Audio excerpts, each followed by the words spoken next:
আসসালামু আলাইকুম। আশা করি সবাই ভালো আছেন। আমিও আলহামদুলিল্লাহ ভালো আছি।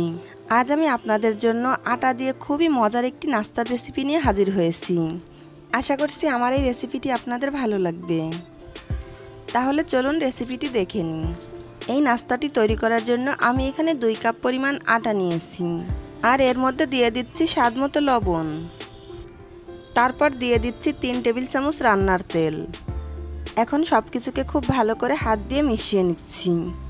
এরপর আমি গরম পানি দিয়ে একটা সফট ডো তৈরি করে নিব। গরম পানি দিলে ডোটা তাড়াতাড়ি সফট হবে।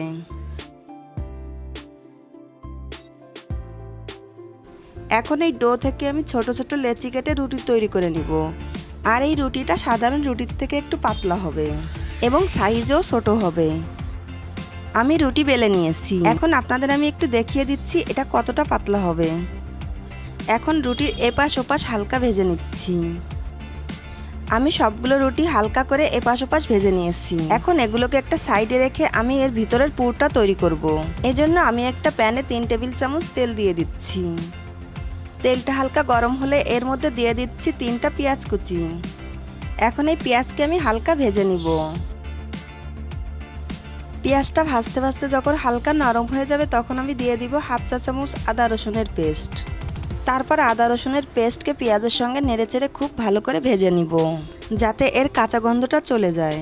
যেহেতু আমি কোনো পানি ব্যবহার করব না, তাই তেলের সঙ্গে এই আদা রসুনের পেস্টকে ভালো করে ভেজে নিতে হবে। এখন এর মধ্যে দিয়ে দিচ্ছি 1/2 চা চামচ হলুদের গুঁড়ি, 1/2 চা চামচ লাল মরিচের গুঁড়ি, দিয়ে দিচ্ছি স্বাদমতো লবণ, আর দিয়ে দিচ্ছি 1/2 চা চামচ গোলমরিচের গুঁড়ি। এই নাস্তাটায় অবশ্যই গোলমরিচের গুঁড়িটা দেওয়ার চেষ্টা করবেন। তারপর সব কিছুকে 1 মিনিটের মতো নেড়েচেড়ে ভেজে নিব। এখন এর মধ্যে দিয়ে দিচ্ছি আগে থেকে সিদ্ধ করে রাখা 2টা আলু। এই আলুকে আমি সিদ্ধ করে গরম থাকা অবস্থায় ম্যাশ করে নিয়েছিলাম। তারপর সব কিছুকে একসঙ্গে নেড়েচেড়ে মিশিয়ে নিতে হবে। আমি আলুটা সিদ্ধ করে নিয়েছি, তাই এই পুরটা তৈরি করতে বেশি সময় লাগবে না। এখন আমি এর মধ্যে দিয়ে দিচ্ছি কিছু ধনিয়া পাতা কুচি। তারপর আবারও খুব ভালো করে নেড়েচেড়ে মিশিয়ে নিচ্ছি। আমার আলুর পুরটা রেডি হয়ে গেছে। এখন এই আলুর পুরটাকে আমি একটা বাটিতে নিয়ে নিচ্ছি। এবার আমি একটা রুটি নিয়ে এর উপর আলুর পুর দিয়ে দিচ্ছি। আর এই আলুর পুরটা রুটির অর্ধেকটাই দিতে হবে। আর এর উপরে দিয়ে দিচ্ছি মেয়োনিজ। আপনারা চাইলে এখানে চিজও গ্রেট করে দিতে পারেন। তারপর একটা সিদ্ধ ডিম আমি গ্রেট করে দিচ্ছি। তবে শুধু আলুর পুরটা দিয়েও এই নাস্তাটা তৈরি করা যাবে। আমি সবগুলো তৈরি করে নিয়েছি। এখন একটা প্যানে আমি সামান্য তেল গরম করে নিচ্ছি। তারপর আমি চুলার আঁচকে মিডিয়ামে রেখে এই নাস্তাগুলোকে ভেজে নিব। এই নাস্তাটা ভাজার জন্য বেশি তেলের প্রয়োজন হয় না।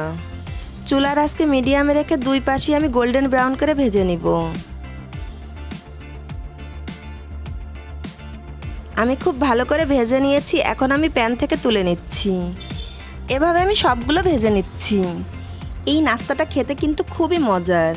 আপনারা চাইলে এটা সকালের নাস্তা হিসেবেও খেতে পারেন, আবার বাচ্চার টিফিনেও দিতে পারেন। আশা করছি আমার আটার এই ঝটপট নাস্তাটি আপনাদের ভালো লেগেছে। ভালো লাগলে বাসায় অবশ্যই একবার ট্রাই করবেন আর আমাকে কমেন্ট করে জানাবেন কেমন হলো। আজ বিদায় নিচ্ছি। সবাই খুব ভালো থাকবেন। আমার এবং আমার ফ্যামিলির জন্য দোয়া করবেন। আল্লাহ হাফেজ।